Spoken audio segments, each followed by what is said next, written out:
दोस्तों इमेजिन करो आप एक बोरिंग सी 9 to 5 जॉब में फंसे हुए हो।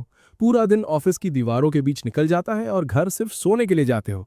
पर एक दिन अचानक आपकी आंख खुलती है और आप एक 2 साल के नन्हे से बच्चे के शरीर में होते हो। हमारा प्रोटैगनिस्ट वैन के साथ बिल्कुल यही होता है। वो होश में आते ही हैरान रह जाता है कि उसके हाथ इतने छोटे क्यों हैं। बिना वक्त गवाए वो पूरे कमरे में दौड़ने लगता है ये समझने के लिए कि आखिर ये हो क्या रहा है। वो सीधा खिड़की की तरफ भागता है और बाहर का नजारा देखकर उसकी आंखें फटी की फटी रह जाती हैं। एक शानदार मिडीवल कासल और एक पूरा शहर उसके सामने था। तभी उसकी मेड टिल घबराते हुए अंदर आती है। उसे लगता है कि वैन शायद खिड़की से बिना पैराशूट के स्काई डाइव करने का प्लान बना रहा है। वो उसे तुरंत नीचे उतारती है और डांटती है कि वहां खड़ा होना डेंजरस है। वैन बड़े आराम से कहता है कि वो बस सीनरी देखकर इतना खो गया था कि खुद को रोक नहीं पाया। टिल बेचारी शॉक में आ जाती है क्योंकि एक 2 साल का बच्चा इतनी फ्लुएंट इंग्लिश कैसे बोल रहा है। इस उम्र में तो इसे स्किबिडी टॉयलेट और फोर्टनाइट वाला ब्रेन रॉट देखना चाहिए था। जीनियस और रीइंकारनेशन। तभी वैन को धुंधली सी यादें आने लगती हैं कि वो पहले भी यहां रह चुका है। वो सोचा थोड़ा रिकैप कर ही लिया जाए, तो वो टिल को बताता है कि उसका नाम वैन नेफर्टियो है और उसके पिता मार्किस जाउपा है। यही नहीं, उसे अपने तीनों बड़े भाइयों के नाम भी याद है। टिल को लगता है कि भाई ये बच्चा तो न्यूटन का दूसरा रूप है। ब्रेकफास्ट का वक्त होता है और 3 मेड्स वैन को घेर लेती हैं उसे खाना खिलाने के लिए, क्योंकि वो है ही इतना क्यूट। वैन को ये अटेंशन काफी पसंद आ रही है। भले ही शरीर बच्चे का है पर दिमाग तो वही मिडिल एज्ड ठरकी वाला है ना। अचानक वैन के पिता जाउपा अपने बेटों से उनके दिन भर के प्लान्स पूछते हैं। बाकी सब तो अपनी पढ़ाई लिखाई के बारे में बताते हैं। फिर जाउपा वैन की तरफ मुड़ते हैं और पूछते हैं कि उसका क्या प्लान है। वैन बड़े सीरियस होकर जवाब देता है कि उसे अभी कुछ नहीं पता, इसलिए वो बेसिक्स से शुरू करेगा और अपने देश की हिस्ट्री और कल्चर को समझेगा। उसके भाई तो उसे ऐसे बोलते देख दंग रह जाते हैं, पर जाउपा जोर से हंसते हैं कि उन्होंने अपने सबसे छोटे बेटे को अंडर एस्टिमेट किया। उन्हें लगता है कि वैन उनकी और उनकी स्वर्गीय पत्नी की तरह फायर मैजिक में माहिर निकलेगा और उन्हें उससे काफी उम्मीदें हैं। वैन जानता है कि इस दुनिया में अलग अलग मैजिक एलिमेंट्स हैं, पर नोबल्स सिर्फ उन 4 एलिमेंट्स यानी कि फायर, वाटर, विंड और अर्थ को पसंद करते हैं जिनमें ऑफेंसिव पावर ज्यादा हो। बाकी सबको तो बेकार समझा जाता है। और उसके बाकी भाइयों के पास उन 4 में से ही एक एलिमेंट है, the hard path of a prodigy. उसी दिन बाद में टिल उससे देश के बारे में सीखता है। वो ये जानकर काफी एक्साइटेड होता है कि यहाँ कितनी सारी इंटेलिजेंट स्पीशीज हैं। टिल उसे बताती है कि वही पुराने एल्व्स, ड्वर्व्स और बाकी सब हैं, पर दूसरी मेट्स कहती हैं कि बच्चे को ये सब समझ नहीं आएगा। वैन उन्हें इग्नोरेंट बिचेस बोलकर इग्नोर करता है और टिल से मैजिक टूल्स के बारे में पूछने लगता है। टिल उसे मैजिक क्रिस्टल्स और रॉक्स के बारे में बताती है जो मैजिक स्टोर कर सकते हैं। जब वैन अभी सिर्फ बेसिक्स ही समझ रहा होता है, तभी पुराना बटलर एस्पर्टा उसके सामने किताबों का ढेर लगा देता है। वो कहता है कि प्रॉपर एजुकेशन शुरू करने से पहले ये देखना जरूरी है कि उसे कितना आता है। वैन उसकी डरावनी मूंछों यानी कि मुस्टैच को देखकर थोड़ा घबरा जाता है और कहता है कि उसे पढ़ना तो नहीं आता पर थोड़ी बहुत मैथ आती है। बटलर एकदम बेसिक सवाल पूछता है, 3 + 5 कितने होते हैं? जब वैन बिना उंगलियों पर गिने जवाब दे देता है तो बटलर इतना इंप्रेस हो जाता है कि वो खुद उसे पढ़ाने का फैसला करता है। वैन समझ जाता है कि अब उसकी बैंड बजने वाली है, और होता भी वही है।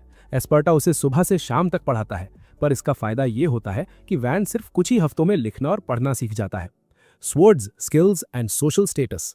वक्त गुजरता है और जब वैन 4 साल का होता है तो उसकी स्वर्ड्समैनशिप ट्रेनिंग शुरू होती है। उसका पहला पार्टनर टिल होती है जो ऐसे डॉज करती है जैसे उसे वैन की लकड़ी की तलवार से एलर्जी हो। एक भी शॉट ना मार पाने की वजह से वैन घुटनों के बल गिर जाता है और टिल उसे चढ़ाती है कि वो जीत गई। वैन गुस्से में उसके पीछे भागता है, पर बाकी जलन वाली मेड्स टिल को पकड़ लेती हैं क्योंकि उनके हिसाब से वो एक नोबल की बेइज्जती कर रही हैं। वो वैन से कहती हैं कि उसे सजा दो, पर वैन कहता है कि कोई बात नहीं। पर मेड्स की सुई वहीं अटकी रहती है, तो वैन बस टिल के माथे पर एक हल्का सा फ्लिक करता है और कहता है कि लो, इंसाफ हो गया। अगले 1 साल तक वैन तलवारबाजी पर फोकस करता है। 5 साल की उम्र तक वो सीनियर स्टूडेंट्स को भी हरा देता है, क्योंकि वो तो बेचारे बच्चे हैं और ये एक मैच्योर दिमाग वाला आदमी। बाकी स्टूडेंट्स हैरान है कि वैन ना सिर्फ कॉम्बैट में जीनियस है, बल्कि उन जैसे लोअर स्टेटस वाले लोगों के साथ भी कितना तमीज से पेश आता है। तभी नाइट कमांडर का डेप्यूटी डी वहां आता है और वैन के हाथ चेक करता है।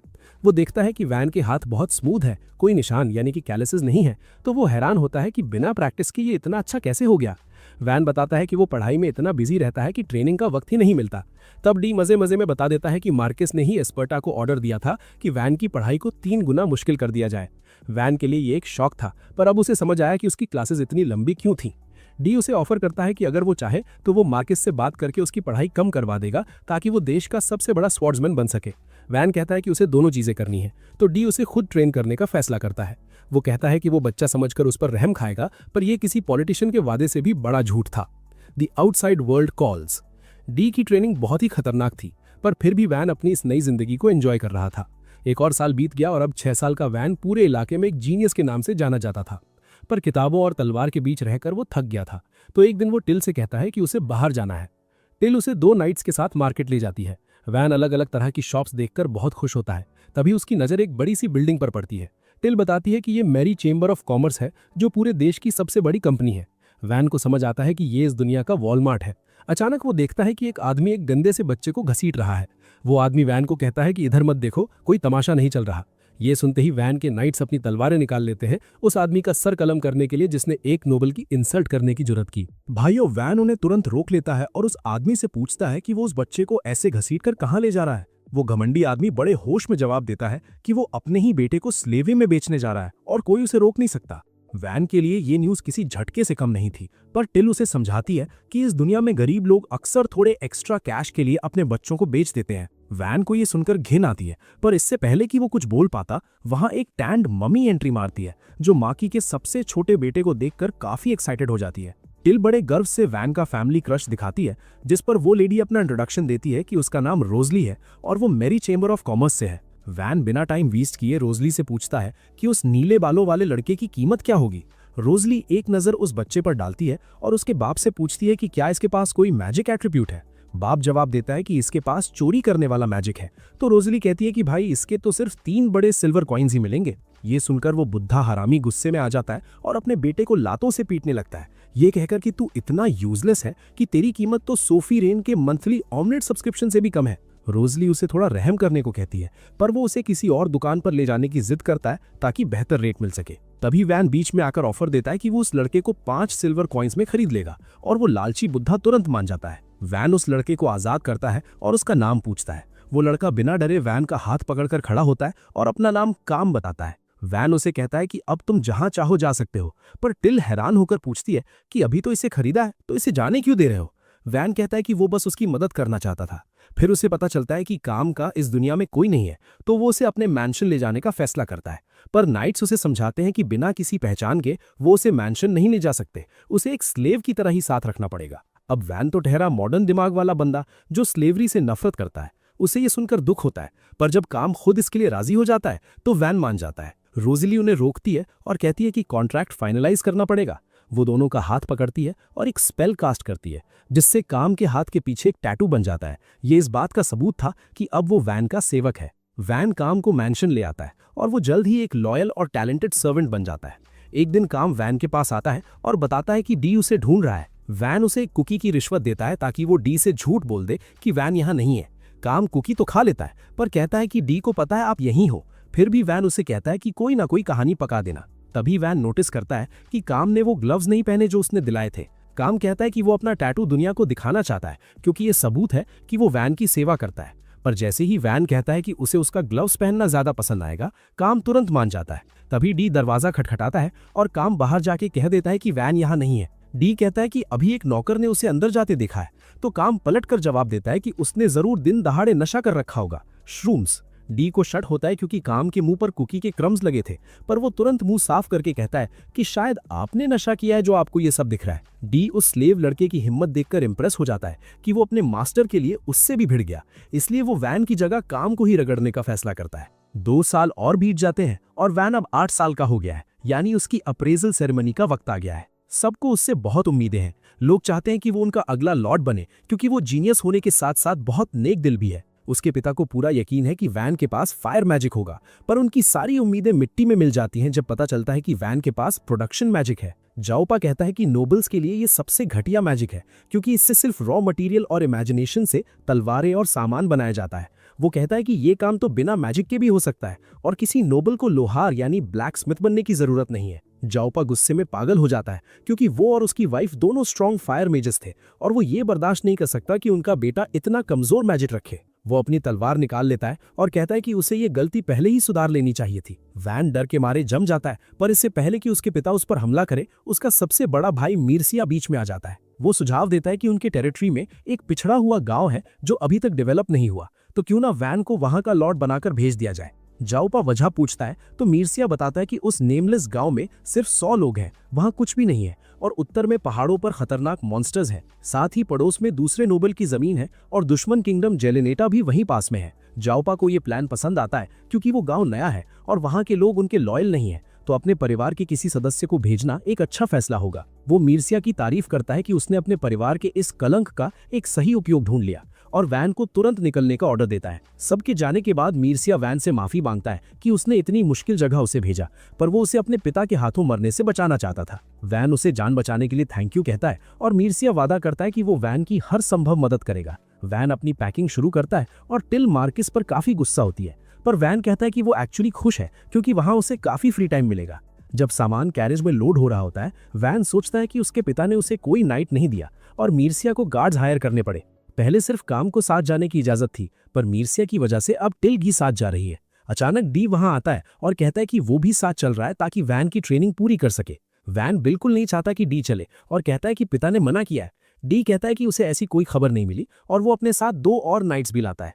यही नहीं, बटलर एस्पार्टा भी वहां आ जाता है और बताता है कि उसने मैंशन से अर्ली रिटायरमेंट ले लिया और अब वो वैन के साथ चलकर उसे पढ़ाना जारी रखेगा। जैसे ही कैरेज आगे बढ़ना शुरू करती है, वैन थोड़ा उदास महसूस करता है क्योंकि उसके बाप ने उसे इतनी खुफिया तरीके से शहर से निकाला है कि वो अपना फैमिली क्रेस्ट तक यूज नहीं कर सकता। पर भाई ट्विस्ट तो देखो, पूरा शहर उसे विदा करने के लिए इकट्ठा हो गया है क्योंकि नाइट्स ने बड़े बड़े बैनर्स उठा रखे हैं जिन पे लिखा है कि वैन जा रहा है। वैन ये देखकर पैनिक हो जाता है और पूछता है कि ये सब क्या नौटंकी है। नाइट्स बताते हैं कि वो बस डी के ऑर्डर्स फॉलो कर रहे हैं और जब तक वो नहीं बोलता बैनर्स नीचे नहीं होंगे। पर प्रॉब्लम ये है कि डी अभी घोड़े बेचकर सो रहा है। खैर, पूरा शहर वैन को बाय बाय कहता है और वैन उनसे वादा करता है कि वो एक दिन जरूर वापस आएगा। थोड़ी देर बाद वैन एक छोटी सी लकड़ी की टहनी यानी ट्विग उठाता है और अपना प्रोडक्शन मैजिक यूज करके उसे एक असली तलवार में बदल देता है। अब भाई वुड को मेटल में बदलने के लिए पता नहीं कौन सा न्यूक्लियर रिएक्शन लगता होगा, पर हमारा प्रोटैगनिस्ट तो जीनियस है ना। काम और टिल ये देखकर दंग रह जाते हैं और वैन कहता है कि वो बस ये चेक कर रहा था कि इस बेकार कहे जाने वाले मैजिक का कोई ढंग का यूज है या नहीं। तभी टिल बताती है कि वो गांव के पास पहुंच गए हैं। वैन एक्साइटमेंट में काम से कहता है कि अगर उसे गांव की जिंदगी पसंद ना आए तो वो वापस मैंशन जा सकता है। वो उसका स्लेव कॉन्ट्रैक्ट खत्म करने को भी तैयार है और कहता है कि वो मिर्सिया की सेवा कर सकता है जो उसका ख्याल रखेगा। काम तुरंत बना कर देता है और कहता है कि वो वैन की सेवा करने की कसम खा चुका है और आखिरी दम तक उसके साथ रहेगा। वैन थोड़ा ऑकवर्ड फील करता है क्योंकि ये तो किसी प्रपोजल जैसा साउंड कर रहा था और पिछली लाइफ में तो उसे ऐसा कुछ कभी सुनने को मिला नहीं। अचानक कैरेज जोर से झटका खाती है और रुक जाती है। वैन खिड़की से बाहर झांक कर देखता है कि माजरा क्या है। एक नाइट बताता है कि आगे लफड़ा हो गया है, गांव पर बैंडिट्स ने हमला कर दिया है। वैन तुरंत मीटिंग बुलाता है। डी बताता है कि ये बैंडिट्स लड़ने में माहिर है और बेचारे गांव वाले उनका मुकाबला नहीं कर पाएंगे। टोटल 50 बैंडिट्स हैं और भले ही एक मोटी लकड़ी की दीवार उन्हें अंदर आने से रोक रही है, पर वो बाहर से तीर चलाकर लोगों को मार रहे हैं। डी कहता है कि अगर वो सब मिलकर लड़े तो बैंडिट्स को भगा सकते हैं, पर एडवेंचरर्स का लीडर ऑर्थो साफ मना कर देता है। उसका कहना है कि उसका काम सिर्फ वैन को गांव तक पहुंचाना है और वो अपने लड़कों को ऐसी खतरनाक लड़ाई में नहीं झोंकेगा जहां उनका पल्ला हल्का हो। डी आर्ग्यू करता है कि ये लोग वैन की प्रजा बनने वाले हैं, तो उन्हें बचाना उनका फर्ज है। ऑर्थो ताना मारता है कि ये नोबल वाली बातें आपको शोभा देती हैं, पर हम एडवेंचरर्स हैं और हम पे ये लॉजिक काम नहीं करता। डी के पास इसका कोई जवाब नहीं होता, तो वो ऑर्थो से कहता है कि वो वैन की रक्षा करे, जबकि वो और उसके नाइट्स बैंडिट से भिड़ेंगे। उसे पता है कि वो शायद जिंदा ना बचें, इसलिए वो एडवेंचरर से कहता है कि अगर जरूरत पड़े तो वैन को लेकर वापस शहर भाग जाना। लेकिन एस्पार्टा इस बेवकूफी भरे प्लान को रिजेक्ट कर देता है। वो सबको बताता है कि भले ही वो एक मामूली नौकर दिखता हो, पर वो असल में एक एलिमेंटल मेज है और वो उन्हें ये लड़ाई जितवाएगा। किसी को यकीन नहीं होता, पर एस्पार्टा अनाउंस करता है कि वो एक मिट्टी की दीवार बनाएगा और एडवेंचरर्स उसके पीछे से हमला करेंगे। इससे बैंडिट्स का ध्यान भटक जाएगा और डी अपने नाइट्स के साथ साइड से अटैक करेगा। एस्पार्टा का मानना है कि जब बैंडिट्स हर तरफ से घिर जाएंगे तो वो भाग खड़े होंगे। वैन उससे पूछता है कि क्या वो पीछे रहकर अकेले लड़ने वाला है। बुढ़ा बटलर कहता है कि हाँ, उसे बैंडिट्स का ध्यान अपनी तरफ खींचने के लिए अटैक करते रहना होगा। वैन कहता है कि ये बहुत रिस्की है, पर एस्पार्टा एक शानदार मौत मरना चाहता है। वैन गुस्से में कहता है कि मेरे परिवार की इतने सालों तक सेवा करने के बाद मैं तुम्हें ऐसे मरने नहीं दे सकता और ना ही मैं नाइट्स की बलि देना चाहता हूँ। वो जानता है कि अगर डी और एस्पार्टा मर गए तो वो अकेले गांव डेवलप नहीं कर पाएगा और उसके बाप उसे फेलियर के लिए एग्जीक्यूट करवा देगा। इसलिए वैन एक नया आइडिया निकालता है और कहता है कि डीकॉय वो खुद बनेगा। सब शौक हो जाते हैं। टिल तो साफ मना कर देती है और कहती है कि उसकी जगह वो जाएगी और काम भी तैयार हो जाता है। वैन कहता है कि वो अपने किसी भी प्यारे को मरते हुए नहीं देख सकता, इसलिए डीकॉय वही बनेगा। उसका प्लान है कि वो कैरेज लेकर सीधा बैंडिट्स के बीच घुस जाएगा ताकि बाकी सबको साइड से अटैक करने का मौका मिले। डी को ये बहुत रिस्की लगता है, पर वैन उसे याद दिलाता है कि ट्रेनिंग उसने ही दी है, तो वो इतनी जल्दी नहीं मरेगा, और अगर मर भी गया तो अपनी प्रजा के लिए जान देना एक नोबल के लिए सबसे बड़ा सम्मान है। वो अपनी तलवार निकालता है और डी से कहता है कि अगर वो मारा जाए तो उसकी बॉडी वहीं छोड़ देना, क्योंकि वो नहीं चाहता कि उसकी मौत से उसके खानदान का नाम खराब हो। वैन की ये बातें ऑर्थो के दिल को छू जाती हैं। उसे पहले लगता था कि ये नोबल का बेटा कोई घमंडी अमीरजादा होगा, पर जब वैन ने खुद आकर उससे तमीज से बात की और उसे बैडएस बोला तो उसका नजरिया बदल गया था। अब वैन को अपनी जान जोखिम में डालते देख ऑर्थो का ज़मीर जाग जाता है और कहता है कि वो भी लड़ेगा। वैन कहता है कि ये तुम्हारे कॉन्ट्रैक्ट में नहीं है, पर ऑर्थो जवाब देता है कि एक बच्चे को खतरे में डालकर मैं खुद को बैडएस कैसे कह सकता हूँ। उसके साथी भी मान जाते हैं और डी भी आगे आता है ये कहते हुए कि अपने लॉर्ड को अकेले खतरे में डालकर वो जिंदा नहीं रह सकता। स्पार्टा भी राजी हो जाता है और कहता है कि अगर वैन को लगता है कि जान देना कोई अच्छी स्ट्रैटेजी है तो उसे फिर से बेसिक सीखने होंगे। वो तुरंत कुछ ही सेकंड्स में एक मिट्टी की दीवार खड़ी कर देता है और सबको अपनी पोजीशंस पर भेज देता है। ऑर्थो और उसका एक तगड़ा साथी एक तरफ से निकलते हैं और डी दूसरी तरफ से। इधर बाकी एडवेंचरर्स दीवार के पीछे से तीर चलाकर बैंडिट्स की भीड़ कम करने लगते हैं। बैंडिट्स का लीडर उन्हें दीवार के पीछे वाले लोगों पर अटैक करने का ऑर्डर देता है। तभी डी वहां तूफान की तरह आता है और एक साथ कई बैंडिट्स को साफ कर देता है। ऑर्थो और नाइट्स भी हमले में शामिल हो जाते हैं। माहौल इतना डरावना हो जाता है कि जब डी अपनी मेनेसिंग ऑरा निकालता है तो बैंडिट्स की डर के मारे पैंट गीली हो जाती है और वो भागने लगते हैं। बैंडिट लीडर समझ जाता है कि वो ऐसे नहीं जीत पाएगा, तो वो गुस्से में दीवार की तरफ भागता है। ऑर्थो सबको अलर्ट करने की कोशिश करता है पर कोई रिएक्ट नहीं कर पाता। वो साइक्लॉप्स जैसा दिखने वाला गुंडा अपनी भारी कुल्हाड़ी एक मासूम लड़के पर चलाने ही वाला था, तभी वैन एंट्री मारता है और उसे ताना मारकर उसका ध्यान भटका देता है। वैन बड़े स्वैग से उस बड़े आदमी की टांगों के बीच से निकलता है और पीछे से उसके घुटनों पर वार करके उसे जमीन पर गिरा देता है। काम भी पीछे नहीं रहता, वो छलांग लगाकर सीधा उस बैंडिट लीडर की कुल्हाड़ी को एक सीढ़ी की तरह यूज करता है और उस पर एक खतरनाक फिनिशिंग ब्लो दे देता है। कुछ ही देर में सारे बचे कुचे बैंडिट्स पकड़े जाते हैं और सबसे अच्छी बात यह थी कि वैन की टीम का एक भी बंदा नहीं मरा। ऑर्थो इस बात से काफी खुश है कि उन्हें बेस्ट पॉसिबल रिजल्ट मिला और वो कहता है कि जैसे ही पेमेंट मिल जाएगी उनका काम यहाँ खत्म हो जाएगा। पर अब वो बैन को लेकर थोड़ा क्यूरियस है। उसे बैन में एक बहुत बड़ा पोटेंशियल दिखता है, इसलिए वो अपनी टीम से पूछता है कि क्या वो यहाँ रुककर देखना चाहते हैं कि ये बच्चा इस नेमलेस विलेज का क्या करता है। उसके आधे सदस्य तो मना कर देते हैं क्योंकि उन्हें लगता है कि इस गांव में उतना पैसा नहीं है, पर उसकी कोर टीम वहीं रुकने का फैसला करती है क्योंकि उन्होंने बैन को एक्शन में देखा है और उन्हें यकीन है कि ये कोई आम बच्चा नहीं है। वो बैन में इन्वेस्ट करना चाहते हैं क्योंकि उन्हें पूरा भरोसा है कि ये लड़का एक दिन बहुत नाम कमाएगा और तब वो अपने सारे लॉयल्टी पॉइंट्स कैश कर पाएंगे। दूसरी तरफ टिल बैन को पकड़कर जोर जोर से झंझोड़ देती है क्योंकि उसने अपनी जान खतरे में डाली थी और वो कहती है कि अगली बार ऐसा कुछ हुआ तो खतरे में कूदने का काम उसका होगा। तभी डी और बाकी सब वहां आते हैं और बैन को बताते हैं कि सारे विलेजर्स गेट पर जमा हो गए हैं। वैन बड़े गर्व और उम्मीद के साथ गांव में कदम रखने का फैसला करता है, पर जैसे ही वो गांव को देखता है उसकी उम्मीद थोड़ी ठंडी पड़ जाती है क्योंकि वहां के लोग बहुत कमजोर और हालत बहुत खराब दिख रही थी। विलेज चीफ वैन का स्वागत करते हैं और उनकी जान बचाने के लिए थैंक यू कहते हैं और वैन का पहला सवाल यही होता है कि क्या इस गांव पर पहले भी हमले हुए हैं। वो बुढ़ा आदमी हाँ में सिर हिलाता है और बताता है कि इस साल ही उन पर कई बार अटैक हो चुका है। वैन इसका कारण पूछता है तो चीफ बताते हैं कि पहले ये गांव किसी और टेरिटरी का हिस्सा था जहां नाइट्स रेगुलरली पेट्रोल करते थे, पर जब से ये फर्डियो फैमिली के अंडर आया है तब से किसी ने उनकी सुध तक नहीं ली। वैन इस बात के लिए माफी मांगता है और कहता है कि उसके पिता शायद अभी तक छोटे गांव की वैल्यू नहीं समझते हैं। ये सुनकर विलेजर्स भड़क जाते हैं और चीफ पूछते हैं कि क्या नोबल्स को लगता है कि छोटे गांव बचाने लायक नहीं है क्योंकि वो ज्यादा टैक्स नहीं देते। वैन उन्हें समझाता है कि किसी पर इल्जाम लगाने का कोई फायदा नहीं है और ये सुनकर विलेजर्स और भी गुस्सा हो जाते हैं। वो कहते हैं कि एक नोबल कभी नहीं समझ पाएगा कि उन पर क्या गुजरती है, पर वैन कहता है कि वो यहाँ गाँव के फ्यूचर की बात कर रहा है और यहाँ गुस्सा दिखाना बेकार है। वो कहता है कि गांव की इस हालत के लिए नोबल जिम्मेदार तो हैं, पर असल वजह वो लॉज हैं जो किंगडम के फाउंडर ने लिखे थे। वो कहता है कि सिर्फ कानून को कोसने से कुछ नहीं बदलेगा, उन्हें गांव को बचाने के लिए कुछ अलग करना होगा। पहला रास्ता ये है कि वो कुछ इतना वैल्यूएबल प्रोड्यूस करें कि किंगडम उन्हें इग्नोर ना कर सके। दूसरा रास्ता ये है कि वो इतना पैसा कमाएं कि अपने हिफाजत के लिए मर्सिनरीज हायर कर सके। और आखिरी रास्ता ये है कि वो सब मिलकर गाँव पर काम करें और इसे बेहतर बनाएं। वहां की एक विलेज बैडी कहती है कि उन्होंने भी ये सोचा था, पर उनके पास तो कुछ भी नहीं है। वैन उसे बताता है कि अब हालात बदल चुके हैं क्योंकि उनके पास एक नया लॉर्ड है और वो गांव की रक्षा के लिए सब कुछ करेगा। खैर, विलेजर्स को उस पर भरोसा नहीं होता क्योंकि वो एक बच्चा है, पर जैसे ही स्पर्टा और डी आगे आकर अपना इंट्रोडक्शन देते हैं कि वो फॉर्मर हेड बटलर और नाइट ऑर्डर के वाइस कमांडर रह चुके हैं, विलेजर्स का कॉन्फिडेंस अचानक बढ़ जाता है कि उनका गाँव अब सही हाथों में है। चीफ वैन से पूछते हैं कि क्या उसके पास कोई पावरफुल एलिमेंटल मैजिक है, और वैन तुरंत साफ कर देता है कि वो सिर्फ प्रोडक्शन मैजिक ही कर सकता है, तो वो उससे लड़ाई में ज्यादा उम्मीद ना रखें। ये सुनते ही विलेजर्स फिर से उदास होने लगते हैं और वैन के ईगो को थोड़ी चोट लगती है। तभी एक विलेजर उससे टैक्स के बारे में पूछता है, क्योंकि फिलहाल उनके लिए अपनी इनकम का 30% देना बहुत मुश्किल है। वैन फैसला करता है कि जब तक गांव स्टेबल नहीं हो जाता, टैक्स सिर्फ 10% रहेगा, और ये सुनते ही सब उसे पसंद करने लगते हैं। फिर वैन कहता है कि उन्हें गांव की दीवारों पर काम करना होगा, और वो एस्पर्टा से पूछता है कि जो मिट्टी की दीवार उसने बनाई है वो कब तक रहेगी। बटलर जवाब देता है कि वो सिर्फ थोड़ी देर तक टिकती है, जब तक माना खत्म ना हो जाए, और फिर वो मिट्टी का ढेर बन जाती है। वैन डिसाइड करता है कि वो बाद में एक पक्की दीवार बनाएगा, पर फिलहाल के लिए वो एस्पर्टा को मैजिक से एक दीवार खड़ी करने को कहता है। वो पुराना बटलर तुरंत पूरे गांव के चारों तरफ एक बहुत बड़ी दीवार बना देता है, और ये देखकर सबकी बोलती बंद हो जाती है। इसके बाद वैन कहता है कि उन्हें बैंडिट्स को रोकने के लिए गड्ढे यानी पिट फॉल्स और ट्रैप्स की जरूरत है, और डी कहता है कि ये काम वो संभाल लेगा। फिर वैन विलेजर्स की तरफ मुड़ता है और कहता है कि उन्हें गांव को फिर से खड़ा करने के लिए मिलकर काम करना होगा, तभी इसे एक कामयाब जगह बनाना कोई मुश्किल सपना नहीं रहेगा। इस सब के बाद वैन जंगल जाता है ताकि अपने प्रोडक्शन मैजिक को पूरी तरह से टेस्ट कर सके।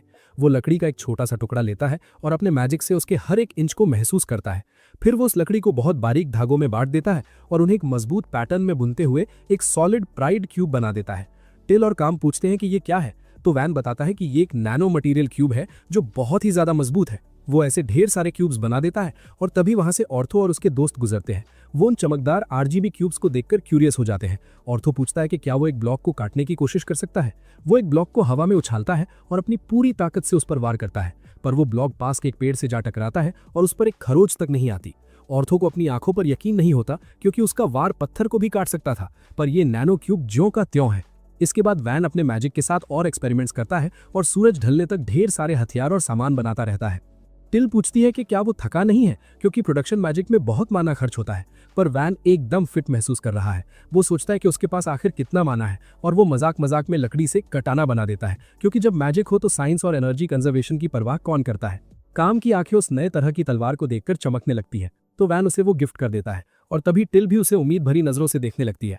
वैन उसे कुल्हाड़ी देता है, पर टिल बिल्कुल खुश नहीं होती, क्योंकि उस पर एक डरावना स्कल डिजाइन था जो उसके क्यूट वाइब के साथ मैच नहीं कर रहा था। रात को जब टिल और काम सो जाते हैं, वैन कैंप फायर के सामने बैठा रहता है। उसे नींद नहीं आ रही। सफर और लड़ाई की वजह से वो थका हुआ महसूस कर रहा है, और उसे गंदा भी लग रहा है, क्योंकि उसने कई दिनों से नहाया नहीं है। वो सोचता है कि उसके सर्वेंट्स भले ही नॉर्मल एक्ट कर रहे हैं, पर वो भी थक गए होंगे, और गांव पर काम शुरू करने से पहले उसे कुछ बेसिक फैसिलिटीज चाहिए। तो अगले दिन वैन एक खुली जगह पर नैनो क्यूब्स का ढेर लगाना शुरू करता है ताकि उनसे घर बना सके। विलेजर्स वहां इकट्ठा हो जाते हैं ये देखने के लिए कि वो क्या कर रहा है, और खुद वैन को भी यकीन नहीं है कि वो इतनी बड़ी चीज बना पाएगा या नहीं। फिर भी वो पूरे फोकस के साथ घर बनाने के हर एक स्टेप और डिटेल पर ध्यान लगाता है।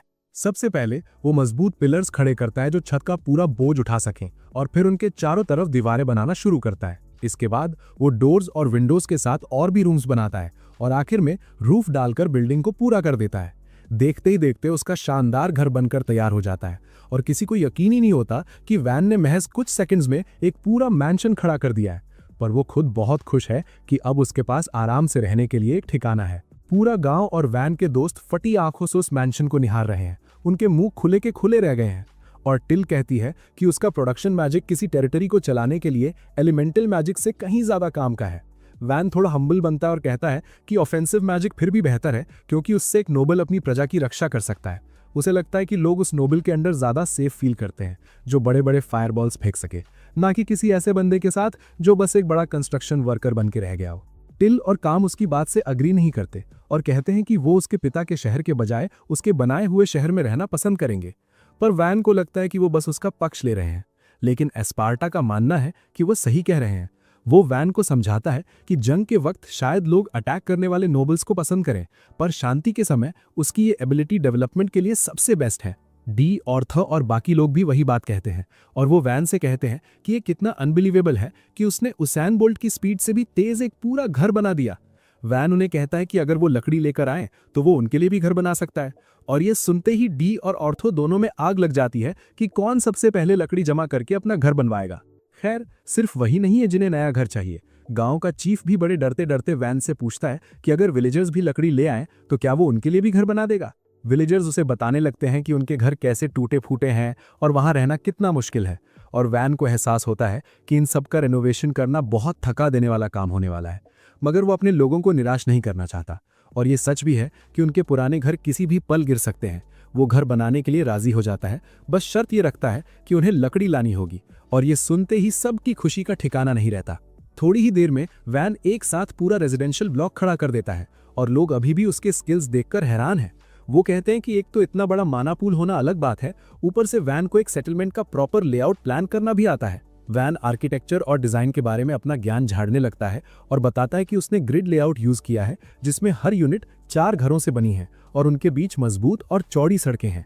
फिलहाल उसने सारे घर एक जैसे बनाए हैं ताकि किसी में लड़ाई ना हो, पर वो प्लान करता है कि आगे चलकर वो इनका रेनोवेशन करेगा जब उनके पास और मजबूत रॉ मटेरियल आ जाएगा। विलेजर्स बहुत एहसानमंद महसूस करते हैं और अपनी थोड़ी बहुत फसल वैन को गिफ्ट के तौर पर देते हैं। इसके बाद वैन अपने मैंशन के पास एक पब्लिक बाथ हाउस बनाता है क्योंकि वो रोज नहाना चाहता है, पर विलेजर्स भी उसे लेकर काफी क्यूरियस है। पिल और वो ग्रीन हेड मेज प्लूरियल वैन को अपने साथ नहाने के लिए कहती हैं, जिसे सुनकर वो घबरा जाता है और उन्हें याद दिलाता है कि वो दिमाग से एक बड़ा आदमी है।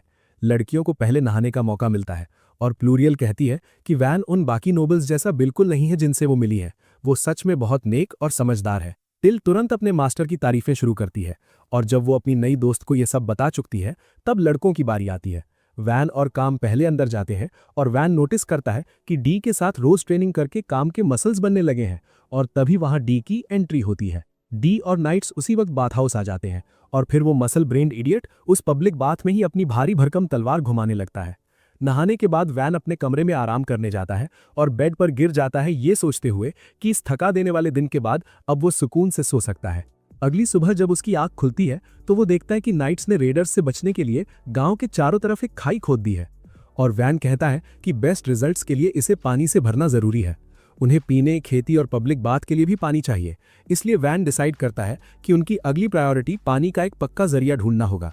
वो तुरंत पास के एक वाटर बॉडी का मुआयना करता है और फिर एस्पार्टा उस दिशा में एक छोटी सी कैनाल यानी नहर बना देता है। डी और बाकी लोग उस नहर को और चौड़ा और लंबा करने में लग जाते हैं और वैन उनके पीछे पीछे चलता है, अपने मैजिक से दीवारों और नहर के तल को स्टेबलाइज करता है ताकि पानी लीक ना हो। वो देखता है कि डी को सख्त मिट्टी को खोदने में बड़ा मजा आ रहा है और एस्पार्टा कहता है कि 40 साल की उम्र के हिसाब से वो काफी एक्टिव है। काम और नाइट्स भी जी तोड़ मेहनत कर रहे हैं और वैन को लगता है कि नहर पूरी होने में कम से कम 1 हफ्ता लगेगा। फिर भी वो गांव तक पानी पहुंचाने के लिए एकदम जिद्दी है, क्योंकि एक बार बेसिक फैसिलिटीज आ गई तो मर्चेंट्स आना शुरू हो जाएंगे और वो सबका स्टैंडर्ड ऑफ लिविंग सुधार सकेगा। लेकिन लगता है वैन ने अपने वर्कर्स के जोश को थोड़ा ज्यादा ही एस्टिमेट कर लिया है, क्योंकि दिन खत्म होते होते वो गांव के आधे रास्ते तक पहुंच गए हैं। वैन कहता है कि इतना काफी है और उन्हें रुकने को बोलता है, पर डी पूछता है कि प्रॉब्लम क्या है, क्योंकि वो तो अभी और काम कर सकता है। वैन उसे समझाता है कि हर किसी में उसकी जैसी बिग डी एनर्जी नहीं है और बेचारे काम और बाकी लोग तो थककर उनकी मम्मी के फेवरेट टॉय की तरह कांप रहे हैं। डी को एहसास होता है कि हर कोई उसकी तरह सॉलिड नहीं बना है, इसलिए वो दिन भर के लिए ब्रेक लेने पर राजी हो जाता है, भले ही उसके पास अकेले नहर खत्म करने का स्टैमिना बचा हो। अगली दोपहर नहर का काम पूरा हो जाता है और सब लोग रिवर के पास इसके उद्घाटन के लिए जमा होते हैं। वैन एस्पार्टा को गेट खोलने का इशारा करता है और वो एक पत्थर का प्लग तोड़ देता है ताकि पानी टनल में बहने लगे। जब सब लोग उस नहर में पानी को तेजी से बहते हुए देखते हैं जो उन्होंने मिलकर बनाई थी, तो सब जोर जोर से तालियां बजाते हैं और विलेजर्स इतना सारा पानी एक साथ देखकर दंग रह जाते हैं। जल्द ही गांव के चारों तरफ की खाइयां पानी से भर जाती हैं, पर वैन को डर है कि कहीं बारिश होने पर बाढ़ ना आ जाए। वो डिसाइड करता है कि वो गांव के पीछे एक झील खोदेगा ताकि वो सिचुएशन अवॉइड की जा सके, और एस्पार्टा कहता है कि ये सूखे मौसम के लिए एक रिजर्वॉयर का काम भी करेगा। थोड़ी ही देर में बैन और उसके दोस्त मिलकर गांव के पीछे एक शानदार झील यानी लेक तैयार कर देते हैं और पूरा गांव वहां इस नज़ारे को देखने के लिए उमड़ पड़ता है। इतना सारा पानी एक साथ देखकर लोग अपनी खुशी रोक ही नहीं पाते और विलेज चीफ तो बैन का शुक्रिया अदा करते थकते नहीं है, क्योंकि अब उन्हें अपने परिवार के लिए पानी भरने के लिए मीलों दूर पैदल नहीं भटकना पड़ेगा। कुछ दिनों बाद बैन गांव की दीवारों को और ज्यादा मजबूत करने का काम शुरू करता है। वो मिट्टी में पत्थर के टुकड़े मिलाता है और फिर अपने प्रोडक्शन मैजिक का इस्तेमाल करके उन्हें कॉन्क्रीट में बदल देता है। सबको अब पूरा यकीन हो चुका है कि इतनी सॉलिड और तगड़ी दीवार के होते हुए अगर बैंडिट्स ने हमला किया भी तो उनका कुछ नहीं बिगड़ने वाला। लेकिन भाई हमारा बैन अभी भी सेटिस्फाइड नहीं है। वो डिसाइड करता है कि डिफेंसेस को एक नेक्स्ट लेवल पर ले जाना होगा, इसलिए वो दीवार के ऊपर बड़े बड़े बलिस्टे इंस्टॉल कर देता है और उनके आगे मजबूत शीट्स लगा देता है ताकि दुश्मन के रेंज्ड अटैक से सेफ रहकर उन पर पलटवार किया जा सके। बैन बड़ी सादगी से कहता है कि ये तो बस बेसिक सी चीजें हैं, पर बाकी सब उसकी बात से बिल्कुल अग्री नहीं करते, क्योंकि ये दिखने में ही इतने कूल और धमाकेदार लग रहे हैं। सबको लगता है कि अब किसी की हिम्मत नहीं होगी इस गांव से पंगा लेने की, और एस्पार्टा तो यहां तक कह देता है कि इसे गांव कहना ही गलत है, क्योंकि ये तो अभी से एक किसी मजबूत किले फोर्ट्रेस जैसा दिखने लगा है। डी कहता है कि अगर जॉपा को पता होता कि बैन ये सब करने के लायक है तो वो उसे कभी दूर नहीं भेजता और शायद उसे तुरंत अपना अगला वारिस यानी सक्सेसर घोषित कर देता। एस्पार्टा इस बात पर थोड़ा डिसएग्री करता है। उसका मानना है कि जॉपा हमेशा कॉम्बैट एबिलिटीज और लड़ने की ताकत को ज्यादा अहमियत देते हैं और वो बैन के इस अनोखे टैलेंट की कदर कभी पूरी तरह से नहीं कर पाते। दी थोड़ा चिढ़कर आर्ग्यू करता है कि बैन के पास कॉम्बैट स्ट्रेंथ की कोई कमी नहीं है और वो शायद बाहर किसी भी वॉरियर से कहीं ज्यादा ताकतवर है। एस्पार्टा पलटकर जवाब देता है कि बैन की पावर लोगों की हिफाजत करने के लिए तो बेहतरीन है, पर इससे दूसरे इलाकों को जीता यानी कॉन्कर नहीं किया जा सकता। दी इसे अपनी पर्सनल इंसल्ट समझ लेता है और कहता है कि जंग का मतलब सिर्फ ढाल और तलवार का टकराना नहीं होता, उससे कहीं बढ़कर होती है स्ट्रैटेजी। जब बैन देखता है कि ये दोनों बड़े लोग जरूरत से ज्यादा सीरियस हो रहे हैं तो वो बीच में आकर उन्हें रुकने को बोलता है। वो समझाता है कि टैलेंट और उसके इस्तेमाल पर बहस करने से उनका कोई भला नहीं होने वाला और उन्हें बस इस बात पर फोकस करना चाहिए कि जो कुछ उनके पास है उससे अपनी जिंदगी को बेहतर कैसे बनाए। दी को अपनी गलती का एहसास होता है और वो जोर से हंसने लगता है। वो बैन की बात से सहमत होते हुए कहता है कि बैन जहां भी जाए वो एक शानदार रूलर ही बनेगा। वो पूरे कॉन्फिडेंस के साथ कहता है कि एक दिन बैन का साम्राज्य उसके बाप के इलाके को भी पीछे छोड़ देगा। पर हमारा बैन फिलहाल ब्रेकफास्ट में ज्यादा इंटरेस्टेड है क्योंकि उसे जोरों की भूख लगी है। वो टिल के बनाए हुए ब्रेकफास्ट का मजा लेता है और टिल भी खुश है कि उसे खाना पसंद आया क्योंकि उनके पास इंग्रेडिएंट्स की थोड़ी कमी चल रही है। तब बैन को रियलाइज होता है कि ये तो काफी चिंता वाली बात है और एस्पार्टा उसे बताता है कि गांव की डिफेंस सुधारना तो अच्छी बात है, पर अब उन्हें गांव की कमाई यानी इनकम के बारे में भी सोचना होगा। मर्चेंट्स के अलावा जो महीने में सिर्फ एक बार आते हैं उनका किसी से कोई कनेक्शन नहीं है। बैन जवाब देता है कि वो फर्नीचर और कटलरी का ध्यान तो खुद रख सकता है और विलेजर्स इतनी सब्जियां तो उगा ही लेता है कि सबका पेट भर सके, तो फिलहाल काम चल जाएगा। एस्पार्टा बड़े आराम से अपनी मुंछों से ऑमलेट का एक टुकड़ा साफ करता है और बैन को बताता है कि यहाँ सीजनिंग्स यानी मसालों की काफी कमी है और उनके पास वो इंग्रेडिएंट्स भी नहीं है जिनसे वो बेक डेजर्ट्स बन सकें जो बैन को इतने ज्यादा पसंद है। वैन ये सुनकर एकदम शॉक हो जाता है और तुरंत टिल की तरफ ऐसे मुड़ता है जैसे उसने उसे धोखा दे दिया हो। अब भाई डिजर्ट और मसालों के बिना लाइफ तो बेकार है, इसलिए वो डिसाइड करता है कि वो एक ऐसी स्पेशल इंडस्ट्री सेटअप करेगा जिससे इस गांव में इतना पैसा आए कि सबकी आंखें फटी की फटी रह जाएं। वो तुरंत अपनी टीम से आइडियाज मांगता है, जिस पर काम कहता है कि क्यों ना हमें नैनो क्यूब्स को बेचना शुरू करें क्योंकि ये मटेरियल तो एकदम रेवोल्यूशनरी है। लेकिन वैन तुरंत इस आइडिया को रिजेक्ट कर देता है क्योंकि इन क्यूब्स को सिर्फ वही हैंडल कर सकता है। फिर टिल कहती है कि हम मॉन्स्टर्स का शिकार करके उनके मटेरियल्स बेच सकते हैं, पर वैन इसे भी मना कर देता है क्योंकि ये काम सिर्फ नाइट्स और एडवेंचरर्स ही कर सकते हैं, आम लोग नहीं। एस्पार्टा को लगता है कि इस गांव में कुछ स्पेशल ढूंढना काफी मुश्किल है, तो वैन डिसाइड करता है कि अब उसे अपना दिमाग थोड़ा ज्यादा ही लगाना पड़ेगा।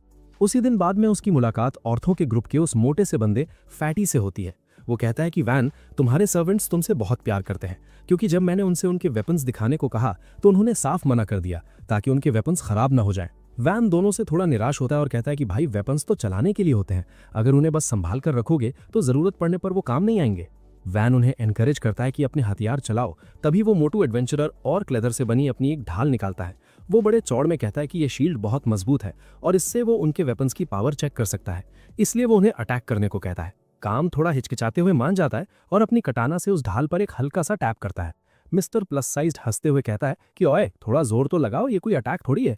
पर अगले ही पल उसकी फटकर हाथ में आ जाती है जब वो देखता है कि उसकी ढाल का एक हिस्सा कटकर नीचे गिर गया है।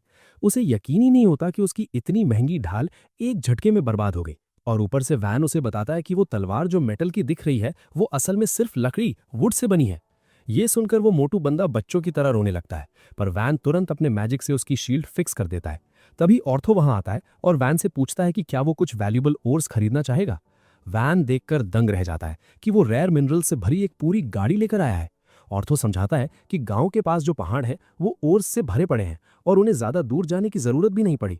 उसके पास iron ore, copper ore, silver ore है और थोड़ा सा सोना भी, पर सबसे कीमती चीज थी मिथ्रिल ओर, जिसे देखकर वैन पागल ही हो जाता है। वो हैरान है कि पहले किसी ने इन रिसोर्सेज को ढूंढा क्यों नहीं। तो ऑर्थो कहता है कि ये जगह इतनी दूर और इनकन्वीनियंट है कि किसी ने यहाँ आने की जहमत ही नहीं उठाई। इसके बाद वैन आयरन ओर पर काम शुरू करता है और उसे भी नैनो क्यूब में बदल देता है।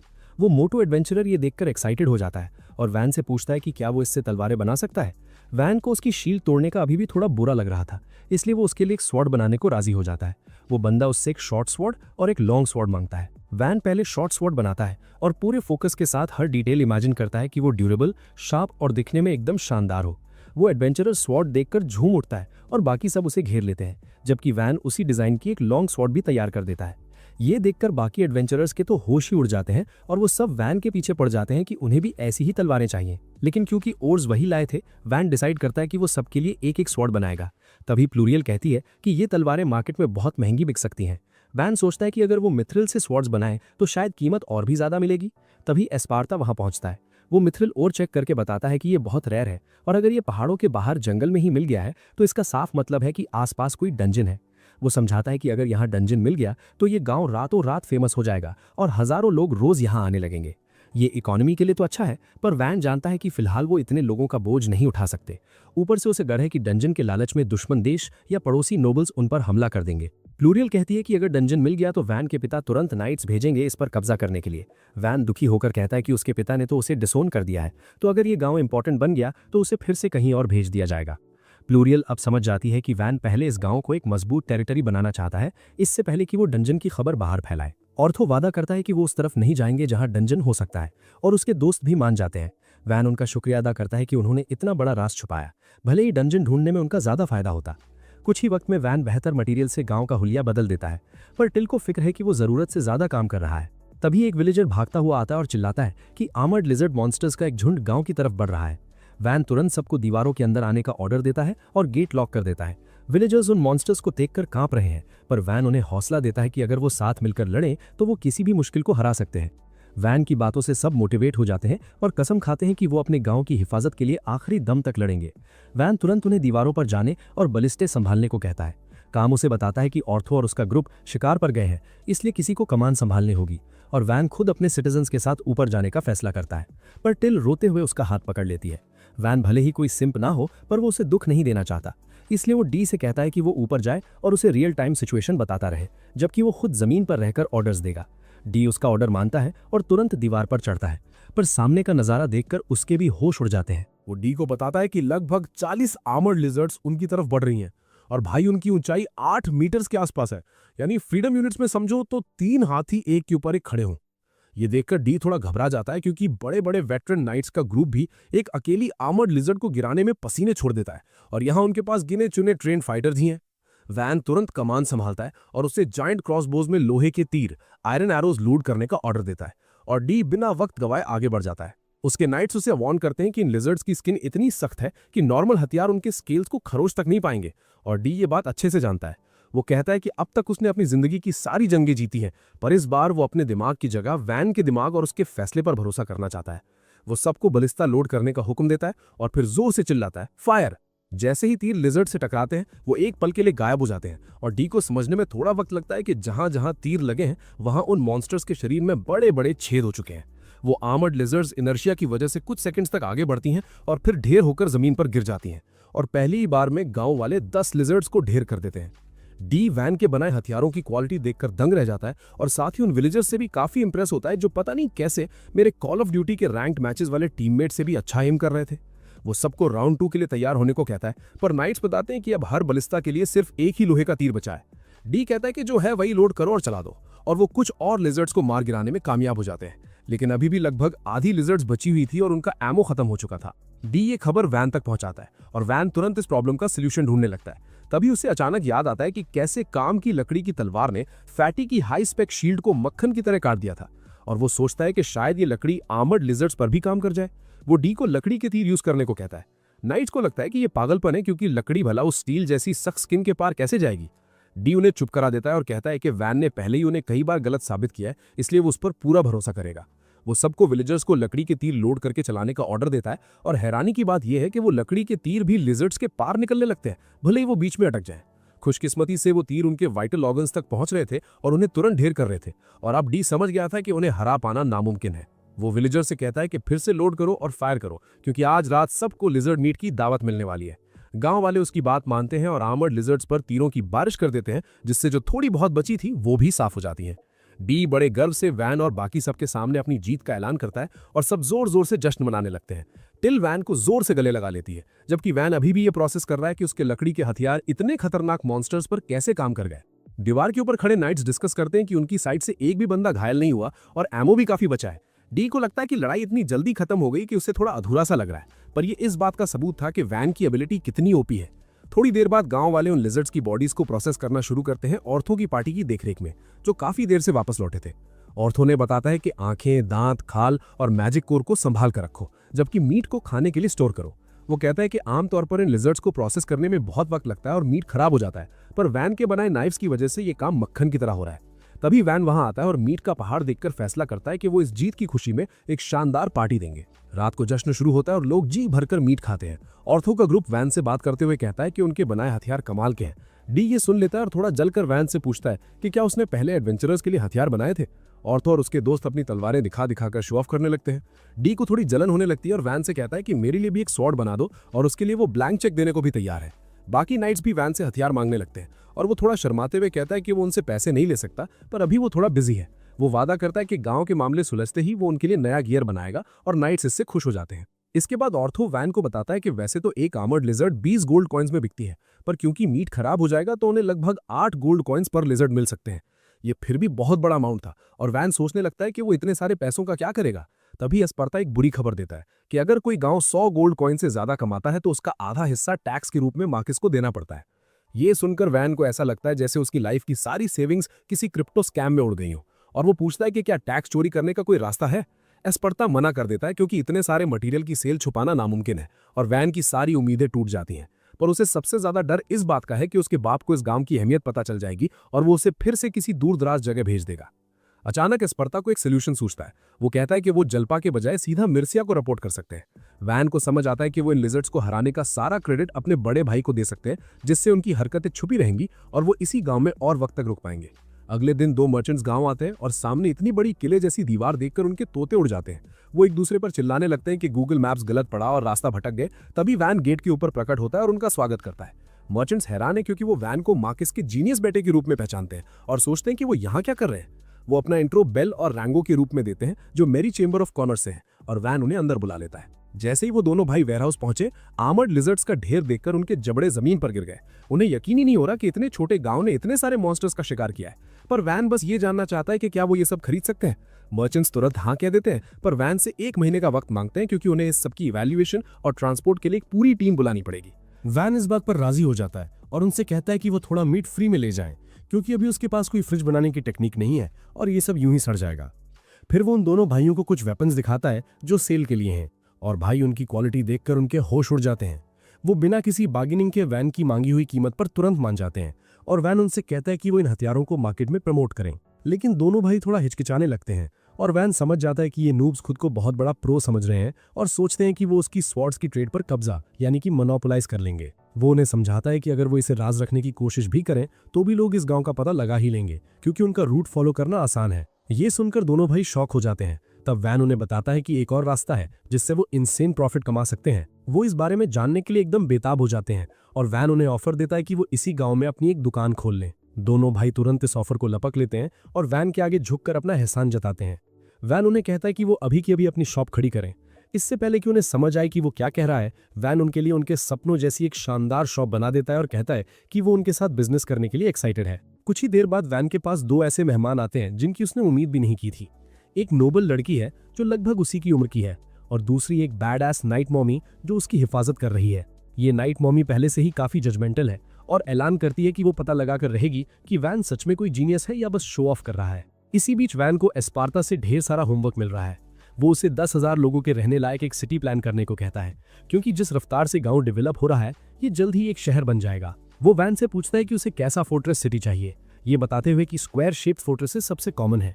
मगर वैन तो ठहरा एक्स्ट्रा। वो कहता है कि उसे एक स्टार शेप्ड फोर्ट्रेस बनाना है, क्योंकि इससे दुश्मनों को उन डिफेंस पॉइंट्स को पार करने में बहुत वक्त लगेगा जो वो किले के चारों तरफ सेट करेगा। एस्पार्ता को ये आइडिया पसंद आता है और वैन की मदद करने लगता है। तभी रेड हेड नाइट कमरे में घुसती है और बताती है कि पड़ोसी फर्डिनांडो काउंटी से एक एमिसरी उनसे मिलने आया है। वैन उन्हें अंदर बुलाता है और वो वही नोबल लड़की और मॉमी नाइट निकलती हैं। वैन उनका स्वागत करता है और वो मॉमी अपना इंट्रो मीरा के रूप में देती है, जो एक नाइट से प्रमोशन पाकर अब एक वाइस काउंटेस बन चुकी है। लड़की थोड़ा नर्वस होकर अपना नाम आर्ट बताती है, जो काउंट फर्डिनांडो की सबसे छोटी बेटी है, और वैन उन्हें बैठने को कहता है। मीरा तुरंत वैन से पूछती है कि उसके हिसाब से वो यहाँ क्यों आई है। वैन बिना डरे कहता है कि वो उसे असेस करने आई हैं, ताकि अगर वो कोई खतरा लगे तो उसे अपनी तरफ कर सकें। ये सुनकर मीरा हंसने लगती है क्योंकि वैन का निशाना एकदम सही था। वो बताती है कि काउंट को लगता है कि मार्किस जाल्पा ने अपने जीनियस बेटे को यहाँ इसलिए भेजा है ताकि वो उनकी टेरिटरी पर कब्जा कर सकें। लेकिन मीरा का मानना है कि वैन को यहाँ इसलिए भेजा गया है क्योंकि उसके पास एलिमेंटल मैजिक नहीं है। वैन सच बोलने का फैसला करता है और बताता है कि एलिमेंटल मैजिक वाली बात सही है, पर वो यहाँ जंग के लिए नहीं आया है, उसे बस उसके बाप ने निकाल दिया है। मीरा को इस बात पर यकीन नहीं आता क्योंकि वैन ने इतने कम समय में गांव को इतना डेवलप कर दिया है। उसे लगता है कि वैन के साथ 5000 सोल्जर्स भेजे गए हैं ताकि इस गांव को एक मिलिट्री बेस बनाया जा सके। वैन ये सुनकर जोर से हंसने लगता है और माफी मांगते हुए मीरा को बताता है कि उसे घर से सिर्फ उसके सामान और काम के साथ धक्के देकर निकाला गया था और कोई उसे बाय कहने तक नहीं आया। मीरा हैरानी से पूछती है कि क्या वो इस बटलर और डेप्यूटी नाइट कमांडर को देखकर हेल्यूसिनेट कर रही है। तब डी बताता है कि वो अपनी मर्जी से वैन की ट्रेनिंग पूरी करने आया है और उसने नाइट कमांडर के वापस आने के ऑर्डर्स को भी इग्नोर कर दिया है। एस्पार्टा भी बताता है कि उसने रिटायरमेंट ले ली है और अब वो हॉबी के तौर पर वैन को पढ़ा रहा है। और टिल कहती है कि वो हमेशा वैन की सेवा करना चाहती है क्योंकि वो हर किसी के साथ तमीज से पेश आता है। लेकिन इतनी तेजी से डेवलपमेंट कैसे हुआ, ये अभी भी एक राज था। तो वैन उन्हें एक डेमो देने का फैसला करता है। वो गांव के बाहर ले जाता है और एस्पार्टा से मिट्टी की एक दीवार बनाने को कहता है ताकि वो उसे एक फोर्ट्रेस ग्रेड वॉल में बदल सके। मीरा बटलर के मैजिक से इंप्रेस तो होती है, पर कहती है कि ये दीवार माना खत्म होते ही ढेर हो जाएगी। वैन तुरंत अपना मैजिक यूज करता है और उस मिट्टी की दीवार को सॉलिड कंक्रीट में बदल देता है और फिर कुछ वुड नैनो क्यूब से एक गेट तैयार कर देता है। मीरा और आर्ट ये देखकर दंग रह जाती हैं और वैन से उसके मैजिकल एट्रीब्यूट के बारे में पूछती हैं। वो जवाब देता है कि उसके पास प्रोडक्शन मैजिक है जिसे सबसे बेकार समझा जाता है और इसी वजह से उसे यहाँ एग्जाइल किया गया है। ये सुनकर आर्ट को अपनी बदकिस्मती भरी जिंदगी याद आ जाती है। फिर मीरा अपने दूसरे एजेंडा पर आती है। वो वैन को बताती है कि उसे यहाँ आर्ट का रिश्ता यानी कि मैरिज प्रपोजल लेकर भेजा गया है। वैन समझ जाता है कि काउंट अपनी बेटी उसे इसलिए देना चाहते हैं ताकि वो उनकी टेरिटरी पर हमला न करें। वो मीरा से कहता है कि शादी की कोई जरूरत नहीं है क्योंकि वो किसी से झगड़ा नहीं चाहता और वो बस यहाँ एक सुकून भरी जिंदगी बिताना चाहता है।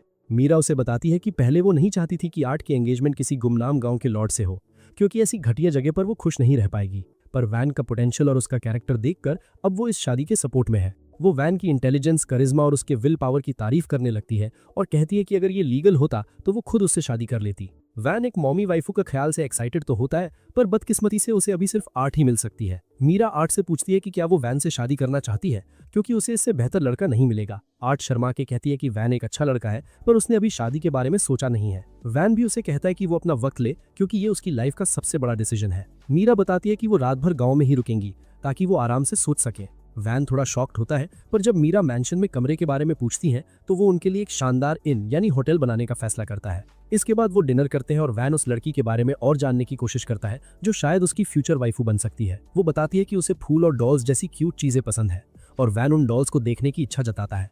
आर्ट खुश है कि कोई उसमें इंटरेस्ट ले रहा है और वो अपनी कैरेज में रखी डॉल्स दिखाने के लिए मान जाती है। बाद में वैन उन्हें इन तक छोड़ने जाता है और मीरा उन दोनों बच्चों को अकेला छोड़ देती है ताकि वो बात कर सके। आर्ट वैन को नाइस गाय बोलकर अपने कमरे की तरफ भाग जाती है। वैन वापस मैंशन आता है जहां एस्पार्टा उसे समझाता है कि क्योंकि काउंट ने अपनी बेटी को एक नेमलेस विलेज के लॉर्ड से शादी के लिए भेजा है, इसका मतलब है कि उसके पास भी कोई एलिमेंटल मैजिक नहीं है। वैन को रियलाइज होता है कि आर्ट को भी उसकी तरह घर से निकाल दिया गया है और वो डिसाइड करता है कि अगर वो चाहे तो गाँव में रुक सकती है, भले ही उनकी एंगेजमेंट ना हो। अगली सुबह टिल और काम वैन को जल्दी में जगाते हैं और वो गुस्से में उनसे वजह पूछता है क्योंकि वो अपने सपने में सिडनी स्विनी को किस करने ही वाला था। टिल उसे समझाती है कि असल जिंदगी में उसके पास इससे कहीं ज्यादा इंपॉर्टेंट काम है और डी और एस्पार्टा पहले ही मौके पर पहुंच चुके हैं।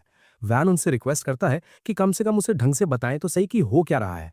तब टिल कहती है कि उसे सब कुछ लेक वैन पहुंचकर खुद ही पता चल जाएगा, वही झील जो उसने कुछ दिन पहले बनाई थी। वैन ये जानकर काफी शॉक हो जाता है कि गांव वालों ने उस झील का नाम उसके नाम पर रख दिया है और वो तुरंत अपने दिमाग में एक नोट बनाता है कि उन्हें गांव का नाम अपने नाम पर रखने से रोकना होगा। वो जल्दी ही झील के किनारे पहुंचता है जहां पूरा गांव पहले से ही जमा था। डी उसे सीधा उस हंगामे की वजह तक ले जाता है जो असल में झील में छुपी एक नन्ही सी मरमेड थी। एस्पार्टा वैन को बताता है कि मरमेड्स आमतौर पर घने जंगलों की खूबसूरत नदियों में रहती हैं जहां इंसान उन्हें गंदा करने के लिए नहीं पहुंच सकते, लेकिन वैन की बनाई इस झील में कुछ मरमेड्स प्रकट हो गई हैं और कोई समझ नहीं पा रहा कि इतनी रेयर स्पीशीज इतनी दूर यहां तक कैसे आई। वैन फैसला करता है कि वो खुद मरमेड से बात करके उसके यहाँ आने का कारण जानेगा, पर वो उसके सवालों का कोई जवाब नहीं देती। वो सोचता है कि क्या ये बहरी है या इसे इंसानी जुबान समझ नहीं आती। फिर वो एक ऐसा नुस्खा निकालता है जो पक्का काम करेगा। वो टिल और काम को ढेर सारा मीट लाने का ऑर्डर देता है क्योंकि जैसा वैन ने सोचा था, खाने की भाषा हर कोई समझता है। रोस्टेड मीट को देखकर मरमेड उसकी तरफ तैरती हुई आती है और पूछती है कि क्या वो सच में इसे खा सकती है। वैन कहता है कि ये शक तुम्हारा ही है, और जैसे ही मरमेड उसे खाती है उसे एहसास होता है कि ये तो उसी आर्मर्ड लिजर्ड का मांस है। वो पूछती है कि इन खतरनाक लिजर्ड्स को किसने हराया और इससे पहले कि वैन हम्बल बनकर गांव की टीम वर्क को क्रेडिट देता, सब लोग एक सुर में चिल्ला उठते हैं कि ये सब अकेले वैन ने किया है। मर्मेड ये जानकर काफी सैटिस्फाइड लगती है और वो तुरंत पानी के अंदर जाकर गायब हो जाती है। वैन सोचता है कि शायद वो जल्दी वापस आएगी, पर एस्पार्टा को ऐसा नहीं लगता क्योंकि मर्मेड्स बिग फुट से भी ज्यादा शाय होती हैं। पर हैरानी की बात यह थी कि अगले ही दिन पूरा का पूरा मर्मेड क्लैन वैन के दरवाजे पर हाजिर हो जाता है और उन्हें देखकर वैन के होश उड़ जाते हैं। उसे लगता है कि शायद वो इसलिए आए हैं क्योंकि उसने आर्मर्ड लिजर्ड्स को हराया था, और वो सोचता है कि क्या ये मर्मेड्स उन बड़े स्केली मॉन्स्टर्स की पूजा करती हैं। एस्पार्टा उसके इस आइडिया को एकदम बकवास बताता है और कहता है कि बेहतर होगा अगर हम सीधा उनसे ही पूछ लें। तभी मर्मेड्स का वो बड़ा और डरावना सा दिखने वाला लीडर आगे आता है और वैन का शुक्रिया अदा करता है कि उसने कल उसकी बेटी के साथ इतना अच्छा बर्ताव किया। वैन कहता है कि मोस्ट वेलकम, और फिर मर्मेड किंग पूछता है कि क्या सच में उसने उन आर्मर्ड लिजर्ड्स को धूल चटाई है। वैन हाँ तो कहता है, पर साथ में ये भी ऐड करता है कि ये एक टीम एफर्ट था। मगर उसकी ये बात कोई नहीं सुनता और सब आपस में फुसफुसाने लगते हैं कि एक छोटे से बच्चे ने इतने ताकतवर मॉन्स्टर्स को हरा दिया। मर्मेड किंग अचानक वैन को एक हीरो घोषित कर देता है और ऐलान करता है कि उसे उसकी बेटी लोटा से शादी करने की इजाजत है। वैन ये सुनकर थोड़ा घबरा जाता है और मर्मेड किंग उससे पूछता है कि क्या उसे लोटा पसंद नहीं आई। वो उसे यकीन दिलाता है कि जब लोटा बड़ी होगी तो वो सबसे बड़ी मम्मी बनेगी। लेकिन वैन सिर्फ प्रेजेंट को देख रहा है और वो मर्मेड किंग से कहता है कि उसकी बेटी अभी महज एक बच्ची है। वो कहता है कि लोटा को अभी शादी का एस भी नहीं पता, जबकि दूसरी तरफ वो लड़की उसे हमेशा के लिए बांधने की कोशिश कर रही है। वो किंग से पूछता है कि आखिर क्या वजह है जो वो उसका रिश्ता ऑफर कर रहे हैं। मर्मेड किंग बड़े दुख के साथ जवाब देता है कि उन्हें इंसानों के साथ रहना पसंद नहीं है, पर हाल ही में आर्मर्ड लिजर्ड्स ने उनके इलाके में घुसकर उनके बहुत से लोगों को मार दिया है। इसलिए वो अपनी बेटी का हाथ किसी भी ऐसे हीरो को देने को तैयार है जो उन्हें हरा सके। वैन अब उनका लॉजिक समझ जाता है और उनसे कहता है कि उन्हें अपने लोगों की हिफाजत के लिए बेटी का सौदा करने की जरूरत नहीं है। वो मर्मेड किंग से कहता है कि लोटा को बड़ी होकर अपनी मर्जी से शादी करने दें क्योंकि वो उनकी मदद सिर्फ इंसानियत के नाते करेगा। मर्मेड किंग पूछता है कि क्या उनके लोग इस झील में रह सकते हैं, और वैन तुरंत उन्हें अपने गांव का हिस्सा बनाने के लिए राजी हो जाता है। वो झील के बीचों बीच तुरंत 2 शानदार फ्लोटिंग हाउसेस बना देता है और मर्मेड्स को वहां एकदम घर जैसा फील होने लगता है। तभी एस्पार्टा वैन को याद दिलाता है कि उन्हें सीवेज यानी गंदगी का कुछ करना होगा, और ये सुनकर मर्मेड किंग थोड़ा क्यूरियस हो जाता है। वैन उन्हें अपने गांव की आर्किटेक्चर समझाता है कि कैसे वो एक जॉइंट फ्लश सिस्टम यूज करके सारा कचरा सीवर्स के रास्ते दूर भेज देते हैं। मर्मेड किंग मदद का ऑफर करता है क्योंकि उसके लोग वाटर बेंडिंग में माहिर हैं और उनकी वजह से वैन का काम बहुत आसान हो जाता है। मर्मेड किंग कहता है कि सीवेज फ्लशिंग का काम अब से उनका है क्योंकि एक सेफ जगह के बदले वो कम से कम इतना तो कर ही सकते हैं। तभी वहां आर्ट और मम्मी मीरा पहुंचती हैं और मर्मेड्स को देखकर उनके होश उड़ जाते हैं। मर्मेड किंग अचानक वैन को अपना दामाद कहकर पुकारता है और मदद के लिए थैंक यू कहता है, जिसे सुनकर दोनों इंसान लड़कियां शॉक हो जाती है। मीरा वैन से पूछती है कि क्या उसने मर्मेड से शादी कर ली, जबकि लाइन में पहला नंबर 8 का था। इससे पहले कि वैन ये कंफ्यूजन दूर करता, लोटा बड़े गर्व से ऐलान कर देती है कि वो वैन की पत्नी है। इस वजह से वैन और आर्ट के बीच माहौल थोड़ा गर्म हो जाता है, इसलिए वो अगले दिन उसे बोटिंग सेशन पर बुलाता है ताकि मिसअंडरस्टैंडिंग क्लियर कर सके। आर्ट उसे बताती है कि उसने पहले ही मम्मी से सारी डिटेल सुन ली है, इसलिए अब कोई कंफ्यूजन नहीं है। वैन ये सुनकर चैन की सांस लेता है और फिर आर्ट उसकी तारीफ करने लगती है कि कैसे उसने एक पूरी झील बना दी और गांव को इतना डेवलप कर दिया। तभी लोटा वहां वैन को ग्रीट करने आती है और जब वो उसे किसी दूसरी लड़की के साथ देखती है तो वो जलने लगती है क्योंकि उसके दिमाग में तो वैन उसका पति बन चुका है। अचानक ढेर सारे मर्मेड बच्चे भी बोट के पास आ जाते हैं और वैन को मीट लॉर्ड कहकर पुकारने लगते हैं। वो मस्ती में बोट को इतना जोर से हिलाते हैं कि आर्ट अचानक फिसलकर वैन के ऊपर गिर जाती है। बच्चे सीन को बड़े मजे से देखते हैं। आर्ट नर्वस हो जाती है, पर लोटा और भी ज्यादा जेलस हो जाती है। वो फिर से वैन से पूछती है कि अजनबी लड़की उसके पति के साथ क्या कर रही है। वैन उसे याद दिलाता है कि उसने उसके पिता का ऑफर ठुकरा दिया था, इसलिए उनकी एंगेजमेंट तक नहीं हुई है। लोटा बस मुंह फुलाकर पानी के अंदर चली जाती है और बाकी मर्मेड बच्चे वैन पर चिल्लाने लगते हैं कि उसने उनकी प्रिंसेस को रुलाया है। वो बोट को इतना जोर से हिलाने लगते हैं कि आर्ट डर के मारे वैन को कस के पकड़ लेती है। वैन उन बच्चों को मीट की रिश्वत देने की कोशिश करता है, पर वो बिल्कुल नहीं मानते। बाद में खुद मर्मेड किंग वैन का सामना करने आता है और वैन बेचारा उसके सख्त एक्सप्रेशन को देखकर थर थर कांपने लगता है। मर्मेड किंग कहता है कि उसने लोटा से सुना है कि वैन किसी और लड़की के साथ फ्लर्टिंग कर रहा है, जबकि उसकी शादी पहले ही तय हो चुकी है। आर्ट ये सुनकर डर जाती है, पर वैन तुरंत साफ कर देता है कि उसने लोटा से शादी के लिए कभी हाँ नहीं बोला। लेकिन भाई मर्मेड किंग लॉजिक सुनने के मूड में बिल्कुल नहीं है। वो ऐलान कर देता है कि मरफोक और वैन के लोगों के बीच एक तगड़ा कंपटीशन होगा। अगर मर्मेड्स जीत गईं तो वैन को ऑफिशियली लोटा के साथ अपनी शादी कबूल करनी पड़ेगी। वैन मना करने ही वाला होता है कि तभी डी अचानक उसकी तरफ से चैलेंज एक्सेप्ट कर लेता है। डी वैन से वादा करता है कि नाइट ऑर्डर का डेप्यूटी कमांडर होने के नाते वो उसे पक्का जीत दिलवाएगा। यहां तक कि एस्पार्टा भी पहली बार डी से अग्री करता है, ये कहकर कि जितनी जल्दी ये लफड़ा खत्म हो, वैन के पास अपनी पढ़ाई के लिए उतना ही ज्यादा वक्त बचा रहेगा। मम्मी मीरा भी वहीं पास थीं और वो भी इस आइडिया को थम्स अप दे देती हैं। वैन कहता है कि अगर वो हार गया तो उसे तुरंत शादी करनी पड़ेगी, पर टिल और काम उसे भरोसा दिलाते हैं कि उसके हारने का तो सवाल ही पैदा नहीं होता। उसे समझ नहीं आता कि डी को हर वक्त उसकी लाइफ में इतना इंटरफेयर करने से कैसे रोके, और आखिर में वो इस कंपटीशन के लिए मान जाता है। मर्मेड किंग कहता है कि फेयर रहने के लिए हम 3 इवेंट्स करेंगे, और वो वैन को पहला इवेंट चुनने का मौका देता है। अब देखो, बजाय कुछ ऐसा चुनने के जहां उसका क्लियर एडवांटेज हो, वैन वाटर पोलो का गेम चुनता है। ये दोनों साइड्स के लिए बराबर का मुश्किल होने वाला था, क्योंकि किसी को आइडिया ही नहीं था कि इसे खेलते कैसे हैं। वैन पहले पॉन्ड के बीच में एक पूल बनाता है और सबको रूल समझाना शुरू करता है। स्पार्टा हैरान है क्योंकि उसने कभी ऐसे गेम के बारे में सुना नहीं, और टिल कहती है कि वैन सच में महान है क्योंकि उसे वो चीजें भी पता है जो पुराने बटलर को नहीं मालूम। खैर, मम्मी मीरा वैन से कहती है कि जो स्विमसूट्स उसने बनाए हैं वो इस एनिमे में गूनर्स को अट्रैक्ट करने के लिए काफी सही है, जबकि डी किसी जिम ब्रो की तरह अपने मसल्स फ्लेक्स करने में बिजी है। वैन मीरा से पूछता है कि क्या वो गेम में हिस्सा लेगी। वो हाँ कहती है, क्योंकि वो चाहती है कि वैन मर्मेड प्रिंसेस के बजाय आर्ट से शादी करे, और उसे प्रोटेक्ट करने के लिए वो कुछ भी करेगी। जल्द ही गेम शुरू होता है, जिसमें मीरा और टिल वैन के गांव को रिप्रेजेंट कर रही हैं, जबकि लोटा और उसके डैड मर्मेड्स की तरफ से खेल रहे हैं। जैसे ही गेम शुरू होता है, मर्मेड किंग एक शानदार सर्विस एस स्कोर करता है। जल्द ही दोनों मर्मेड्स इंसानों पर भारी पड़ने लगती हैं, जो कि किसी दिमाग वाले बंदे के लिए कोई हैरानी की बात नहीं होनी चाहिए। हाफ टाइम तक पॉइंट्स का गैप देखकर टिल अपनी उम्मीद खोने लगती है, पर मीरा ये सुनकर भड़क जाती है। वो पूछती है कि क्या वैन के लिए उसकी लॉयल्टी इतनी कमजोर है जो एक छोटे से चैलेंज से हार मान लेगी। उसके वर्ड्स टिल में एक नई आग भर देते हैं, और सेकंड हाफ में वो दोनों मिलकर मर्मेड से पॉइंट्स वापस छीनने लगती हैं। एक खतरनाक सेकंड हाफ के बाद दोनों टीम्स मैच पॉइंट पर पहुंच जाती हैं, और सब कुछ अगले पॉइंट पर टिका होता है। मीरा मर्मेड किंग के स्पाइक को ब्लॉक करने के लिए छलांग लगाती है, पर वो उसे पार कर लेता है, और टिल भी उसे डिफेंड नहीं कर पाती। इसके साथ ही मर्मेड्स पहला राउंड जीत जाती हैं। टिल का दिल टूट जाता है, पर मीरा बिल्कुल मेरे उस कजिन की तरह एक्ट करती है जो 8वीं बार हाईक्यू बिंज वॉच कर रहा हो। वैन को उसे इतना होपफुल देखकर बिल्कुल खुशी नहीं होती, क्योंकि वो पहला गेम हार चुके हैं। फिर मर्मेड किंग उसके पास दूसरे गेम का आइडिया लेकर आता है। वो इसे सिंपल रखता है और कहता है कि हम एक स्विमिंग रिले रेस करेंगे। वैन को रियलाइज होता है कि अब तो वो गया, क्योंकि पानी में मर्मेड्स को हराना नामुमकिन है। मगर डी कहता है कि ये तो सुपर इजी, बेयरली एन इनकन्वीनियंस, और काम भी टीम में शामिल होने के लिए आगे आता है। जल्द ही कंपटीशन शुरू होता है। लोटा और काम डाइव लगाते हैं, और जैसा सबने सोचा था, लोटा तुरंत एक अच्छी लीड बना लेती है। काम उसे पकड़ने के लिए जी तोड़ मेहनत करता है, पर लोटा तो बड़े आराम से तैर रही है। वो अपने टीममेट को टैग करने के लिए पानी के नीचे और भी तेज तैरने लगती है। काम किसी तरह उसके पीछे पीछे पहुंचता है, और जैसे ही वो डी को टैग करता है, असली खेल शुरू होता है। डी बटरफ्लाई स्ट्रोक करना शुरू करता है, जो स्विमिंग का सबसे मुश्किल तरीका है, और वैन सोचता है कि इसने फ्रंट क्रॉल के बजाय ये क्यों चुना। बाकी नाइट्स बताते हैं कि बटरफ्लाई स्ट्रोक से डी अपने मसल्स का पूरा पावर यूज कर सकता है। वो एक मोटर बोट की तरह तेजी से आगे बढ़ता है, मर्मेड को पीछे छोड़ता है और कंपटीशन जीत जाता है। मर्मेड किंग को यकीन नहीं होता कि वो स्विमिंग में हार गए, पर डी को अपनी उपलब्धि यानी अचीवमेंट पर बड़ा गर्व है। वो खुशी खुशी पॉन्ड से बाहर निकलता है, पर उसे यह एहसास नहीं होता कि वो इतनी तेज तैरा था कि वाटर प्रेशर की वजह से उसके स्विमसूट के चिथड़े उड़ गए हैं। उसके बाद मर्मेड किंग वैन के पास आता है, अभी भी अपनी हार को हजम नहीं कर पा रहा, पर मामले को हमेशा के लिए सुलझाने के लिए तैयार है। वो वैन से कहता है कि वो तीसरा और आखिरी गेम चुने, और वैन एक ऐसा आइडिया निकालता है जो दोनों साइड्स के लिए एकदम फेयर हो।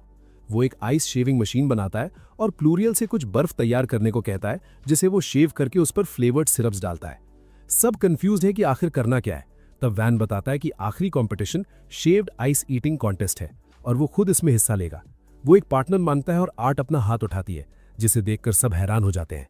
जल्द ही सब लोग मर्मेड के रेस्ट हाउस में जमा होते हैं, और चारों पार्टिसिपेंट्स के हाथ में शेव्ड आइस का एक बड़ा बोल होता है। वैन सोचता है कि ये कुछ ज्यादा ही बड़ा है, जबकि मीरा आर्ट से कहती है कि अभी भी वक्त है, वो उसकी जगह ले सकती है। पर आर्ट अपने फ्यूचर हस्बैंड के लिए लड़ना बंद नहीं करती, और जैसे ही स्पार्टा इशारा देता है, सब लोग तेजी से शेव्ड आइस खाना शुरू कर देते हैं। उनमें से एक भी बंदा उस ब्रेन फ्रीज से नहीं बचता जो बर्फ खाने से होता है, लेकिन मर्मेड किंग ने ठान ली है कि वो लोटा की शादी वैन से करवा कर रहेगा। वो ब्रेन फ्रीज को बर्दाश्त करता है और बर्फ खाता रहता है, और लोटा भी उसके पीछे पीछे वही करती है। वैन को लगता है कि अब वो हारने वाले हैं, तभी आर्ट अपने ब्रेन फ्रीज से निकलकर एक एक चम्मच करके बर्फ खाना शुरू करती है। इससे वैन को हिम्मत मिलती है, और वो भी फिर से खाने में लग जाता है। कुछ मिनट की सबसे इंटेंस आइस ईटिंग कॉन्टेस्ट के बाद वैन और आर्ट अपने बोल्स खत्म कर लेते हैं और कंपटीशन जीत जाते हैं। मर्मेड किंग बड़े दिल से अपनी हार कबूल करता है, और वैन खुश है कि अब उस पर लोटा से शादी का दबाव नहीं रहेगा। फिर भी मर्मेड किंग उसे अभी भी दामाद यानी सन इन लॉ ही बुलाता है, और कहता है कि उसने खुद को उसकी बेटी के और भी ज्यादा लायक साबित कर दिया है। वो ये कहकर अपने घर चला जाता है और बेचारा वैंस सोच में पड़ जाता है कि भाई अगर रिजल्ट्स यही रहने थे तो इस कंपटीशन का मतलब क्या था। तभी जरूरत से ज्यादा बर्फ खाने की वजह से वॉन के पेट में दर्द शुरू हो जाता है और सब लोग उसके चारों तरफ इकट्ठा हो जाते हैं उसका हालचाल पूछने के लिए। दूसरी तरफ मीरा आर्ट से कहती है कि उसने बहुत अच्छा काम किया, पर आर्ट बस दूर से वॉन को निहाल रही है जो अपने लॉयल दोस्तों से घिरा हुआ है। वो सोच में पड़ जाती है कि आखिर वॉन को इतना सारा प्यार और अटेंशन कैसे मिलता है, क्योंकि उसे तो बचपन से ही हमेशा निग्लेक्ट किया गया है। जब वो छोटी थी उसके पिता हमेशा अपने काम में बिजी रहते थे और उनके पास उसके लिए बिल्कुल वक्त नहीं था। उसकी माँ को भी बच्चा पालने में कोई इंटरेस्ट नहीं था, इसलिए उन्होंने आर्ट को एक नैनी के भरोसे छोड़ा और खुद यूरोप में बैकपैकिंग करने निकल गई। जैसे जैसे वो बड़ी हुई किसी ने उस पर ध्यान नहीं दिया, क्योंकि वो थोड़ी डरपोक और दिमाग से थोड़ी हल्की बॉर्डरलाइन डम थी। उसके पास सिर्फ एक ही अच्छी चीज थी, उसका मैरियनेट मैजिक, जिससे वो पपेट्स को एकदम परफेक्टली कंट्रोल कर सकती थी। आर्ट को लगा था कि वो इससे अपनी माँ को इम्प्रेस कर पाएगी, पर वो बहुत बड़ी गलतफहमी में थी। उसकी माँ ने उसे इम्प्रेस होने के बजाय एक थप्पड़ जड़ा और उसे हमेशा के लिए छोड़ दिया, क्योंकि नोबल्स की नज़र में मैरियनेट मैजिक सिर्फ बेकार ही नहीं बल्कि बुरा यानी ईविल समझा जाता था। उसके बाद सबने उसे इग्नोर करना शुरू कर दिया और जब वो 10 साल की हुई तो उसके बाप ने उसे एक गुमनाम गांव के लॉर्ड से शादी करने के लिए भेज दिया। वो काफी परेशान थी, पर वॉन तो एक बहुत ही नेक दिल इंसान निकला। भले ही उसके पास एक यूजलेस मैजिक था, फिर भी वो पूरे कॉन्फिडेंस के साथ रहता था और हर कोई उससे प्यार करता था। वॉन को देखकर आर्ट अब फैसला करती है कि वो अपनी पपेट्री मैजिक की और भी ज्यादा प्रैक्टिस करेगी ताकि एक दिन लोग उसे उसके हुनर के लिए पसंद करें। अगले दिन वॉन विलेजर्स को कुछ नए कंस्ट्रक्शन वर्क के लिए इकट्ठा करता है और रात को एक शानदार बारबेक्यू पार्टी का लालच देकर उन्हें पूरा हाइप कर देता है। तभी आर्ट वहां उसे ग्रीट करने आती है और पूछती है कि क्या वो उसे काम करते हुए देख सकती है, क्योंकि वो भी वॉन की तरह बनना चाहती है।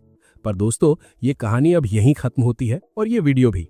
याद से इस वीडियो को लाइक करें और चैनल को सब्सक्राइब जरूर कर देना। देखने के लिए शुक्रिया। क्या आर्ट अपनी पपेट्री मैजिक से सबका दिल जीत पाएगी? अगर आप अगला पार्ट देखना चाहते हैं तो मुझे जरूर बताएं।